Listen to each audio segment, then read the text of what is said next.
Well, hello. It's Twanna, your anxiety and career coach. And it's Resilience Thursday. Resilience Thursday. I am glad that you joined me today, and I probably caught a few of you off guard. This is super early compared to what I normally do. Again, I love to move my times around because I know that in my anxiety group, I have people from over 15 different countries. And so I like to give everybody a chance to catch me live. And of course, you can always catch the replay. That's always nice too. But sometimes it's just something special about being live. Okay. And so I want to give just a couple of minutes for people to jump on. Like I said, I'm Tawana Carter, your anxiety and career coach, and it is either good morning, or good afternoon, or good evening. And now in the United States, it's truly good evening because it's 6:19 Eastern Time, New York, Washington D.C. time, and that is just fine. As you jump on, feel free to give me a thumbs up and let me know where you're hopping on from. I love, love, love to travel. So when I'm not traveling, I really do enjoy seeing all the different places people are watching from, right? I still got a few more continents to make it to. I'm gonna knock off a couple of those this summer, but I really do enjoy traveling. So if you're coming on from the United States, if you want to tell me what state you're popping on from, or if you're overseas outside of the United States, Canada, Eastern Europe, India, the UK, Australia, New Zealand, Thailand, just people from all over. Again, feel free to just give me a thumbs up and drop what city, state, or country you're calling from. Okay. And so I wanted to jump right on it. My teaser question today was, can resilience build or save your career? And so you know the answer to that, right? It is absolutely yes. And so you notice I put in there, build your career or save your career, because those of us that struggle with anxiety, our sense of overwhelm, or sense of what's really bad or what's awful, our threshold can be really low, right? It can be really low. Doesn't take a lot to not go the way we planned or not the way we wanted to. And even if it is going well and our thoughts are telling us it's not going well, and so we can oftentimes feel like this thing is going to crash down beside me. This is really bad. It's, oh my God, what am I doing? What's going to happen? This is not working the way I planned. And as you start having those thoughts, your anxiety kind of ratchets up and ratchets up and ratchets up. And if you're like me, you can be a quiet mess because I wasn't always a boisterous, loud person. And sometimes you can be a hot mess or you can just be a quiet mess. But sometimes you feel like a mess, right? And you just feel like I'm gonna lose my job. There are so many times like my evaluation is gonna look like crap after this is over with because this didn't go right, and I planned this and that didn't go right, and this person is not here today, and this didn't happen, and that didn't happen, and I would just get so overwhelmed, and I will be so heightened and so emotional.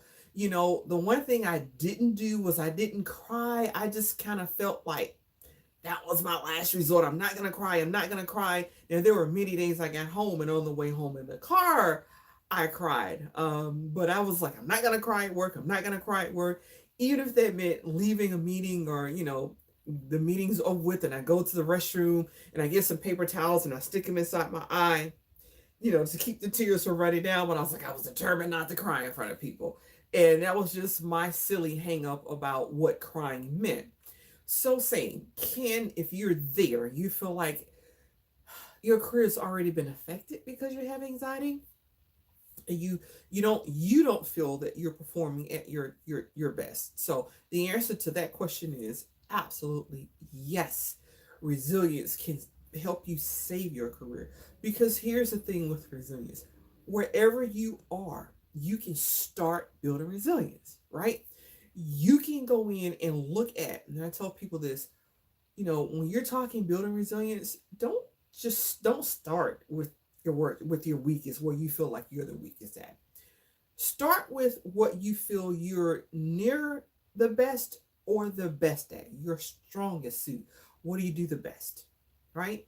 So you tackle decisions, you tackle tasks, you do things. Okay, so I lost my Facebook.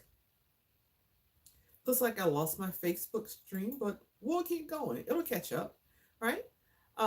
So you start with what you're best at, right? And when you start doing your tasks or doing your projects, look at the things that you do best. Those one, two, or three things that you do best. And if you're like, I don't do anything good, all right, listen to what people tell you. They're like, you're really good at this and you're awesome at that.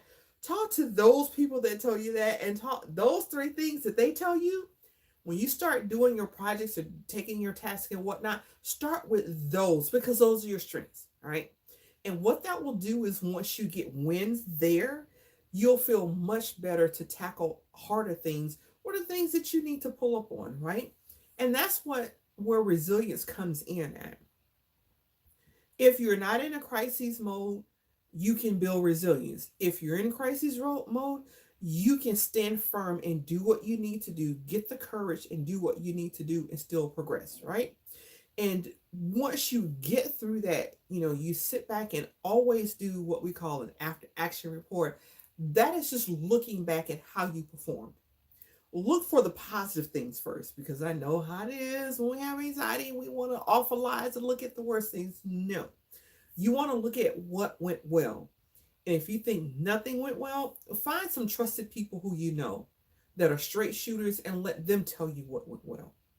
Write that down. Then take notes on things you can improve. You notice that I didn't say the things you did worse on, the things you did bad on. No, the things that you can use improvement on. Write those down too. When you get ready to tackle it, still start with those things that you do good, that you do well.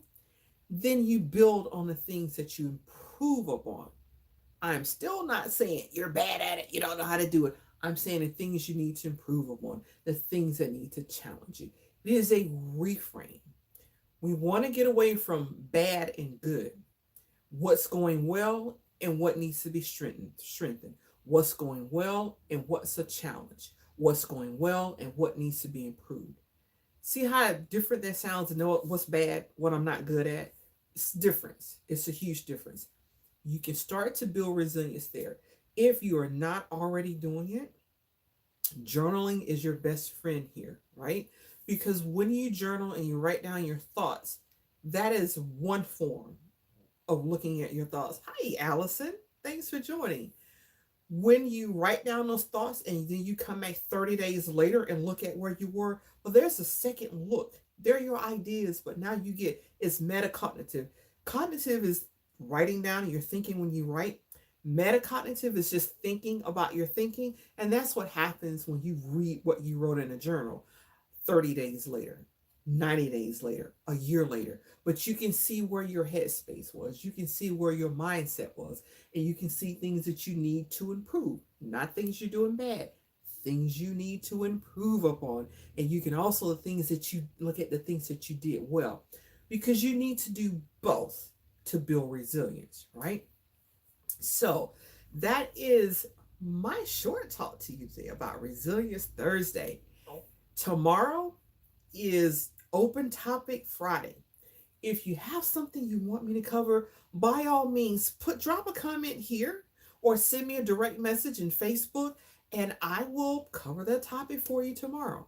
Now, if you're still like, I think I need a little more discussion about this resilience thing and how it can help me build my career or save my career, you know what? I'll put a link in here. Hit my link up and let's set up a conversation. Let's set up a coaching consultation and let's talk about it. Let's talk about where you're stuck and let's talk about a plan that gets you unstuck. Let's talk about a plan that either saves your career, builds your career, in some cases, find your new one, depending on what you need, right? The free consultation is free. It doesn't cost you a thing.